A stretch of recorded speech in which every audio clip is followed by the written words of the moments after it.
possession. As an adult, yet younger than 24, he was charged with and ultimately placed on probation for felony bribery charges, which ultimately were 2 expunged. He was given a 3rd chance, and now he's the... In this powerful video, Think Big reacts to a fiery House debate over the D.C. Crimes Act, a bill that exposes the deep hypocrisy of politicians who benefited from mercy, yet now seek to deny it to others. We break down what this bill really means for justice in America, why second chances matter, and how political double standards continue to define our laws. Join us as we unpack one of the most revealing moments on the House floor. As I sat and listened to the beginning of this debate, my heart simply broke. Thank you, Mr. Speaker. I rise today in strong support of my bill, H.R. 4922, the D.C. Crimes Act. Rather than prioritizing the safety of law-abiding and protecting the lives of innocent residents and visitors, district officials have actively facilitated dysfunction and chaos through their progressive soft-on-crime policies.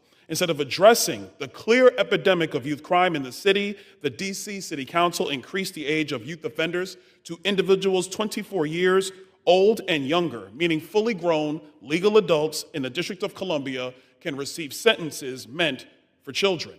This is simply insane, and that is why I introduced the D.C. Crimes Act, which lowers the definition of youth from under the age of 25 to under the age of 18, removes the ability of judges to sentence youth offenders below mandatory minimum guidelines, and requires the D.C. Attorney General to establish a public website containing much-needed statistics on juvenile crime in D.C. The Trump administration's efforts have shown that lawlessness is a choice, and it is time for Congress to step up, adhere to our constitutional duty, and firmly address crime in the nation's capital. Many people know me for being able to do alliterations, and all I could think about was amnesia allows adolescent accountability avoidance agility from across the aisle. So work with me for a second. Imagine being a young man born to Jamaican and Panamanian parents who messed up not once but twice. Imagine standing in front of a judge with your whole future hanging in the balance, and instead of prison, you are given a promise of mercy. Your record gets wiped clean. You get a second chance at life. Now imagine taking that promise and turning it into promotion. You go to college, you get a job, and even become a member of Congress. That's what redemption looks like. That's what America is supposed to be about. And that is exactly the story of the next wannabe governor from Florida. As a young man, he went through pretrial diversion for misdemeanor marijuana possession. As an adult, yet younger than 24, he was charged with and ultimately placed on probation for felony bribery charges, which ultimately were 2 expunged. He was given a 3rd chance, and now he's the face of a bill that would not afford young people in Washington, D.C. the same opportunities afforded to him. Let me be real. If he had grown up under Donald Trump's America or under the very D.C. crime bill he's pushing today, he wouldn't be standing here as a member of Congress. He'd still be living with the weight of those charges. So let's call this what it is, opportunities for me, but not for thee. He climbed the ladder of redemption, and now he's yanking it right up from the D.C. youth. See, most of us were taught to lift as you climb, but clearly some have forgotten to lift as they climb, and now they are committed to telling the next generation to pull themselves up by their bootstraps. I will not sit quiet while a man who was saved by grace turns around and tries to snatch grace away from others. If we're going to be real about crime, about communities, time about... has expired. I'd like to yield for an additional minute, please.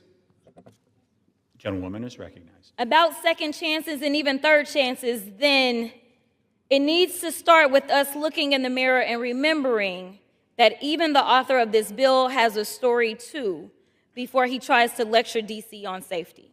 And it would be complete hypocrisy to have, hypothetically, someone convicted of 34 felonies to lecture D.C. on what to do with youthful offenders who have been scientifically shown not to have fully developed brains under the age of 25, especially if said multi-count convicted felon was in his 70s when he was convicted. What would be his excuse? Because his brain would be fully developed, and with that, I will yield back. ChatGPT said. Welcome back to Think Big, everyone. Before we dive in, make sure to hit that like button and subscribe to the channel. We're building a community that thinks critically, stands for justice, and isn't afraid to challenge hypocrisy in our politics. Now, let's get into today's debate, because what we just witnessed on the House floor was nothing short of eye-opening. The clip we're breaking down today is from a heated exchange over the D.C. Crimes Act, a bill introduced by a Republican lawmaker who claims to be tough on crime, but whose own past tells a very different story. The speaker opposing him didn't just debate the policy, they exposed a deep contradiction at the heart of conservative politics today. Let's start with the bill itself. The D.C. Crimes Act aims to lower the definition of youth from under 25 to under 18, and it would force judges to hand down harsher mandatory sentences to offenders. On the surface, that might sound like a crackdown on crime, but dig deeper, and you realize it's more about punishment than progress.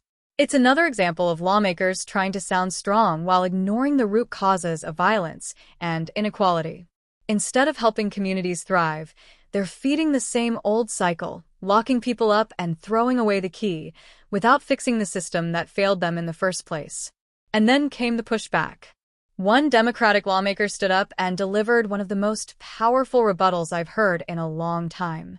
They reminded the chamber that the very man pushing this so-called crime bill is someone who himself benefited from leniency, not once, but twice. He was given a second chance for marijuana possession, then again after a bribery charge, and both incidents were eventually expunged. That leniency didn't destroy him, it saved him. It gave him the chance to turn his life around and rise to Congress. But here's where the real hypocrisy comes in. The same man who climbed that ladder of redemption is now pulling it up behind him. He wants to deny other young people, especially those in DC's marginalized communities, the same opportunities he was given. It's that old story we've seen far too many times in politics. I made it, so you're on your own. That's not justice. That's privilege disguised as principle. What makes this moment so powerful is how it forces us to confront what redemption really means in America.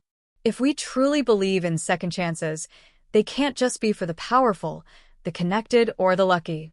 They have to be for everyone. The lawmaker's words hit hard when she said, "Opportunities for me, but not for thee."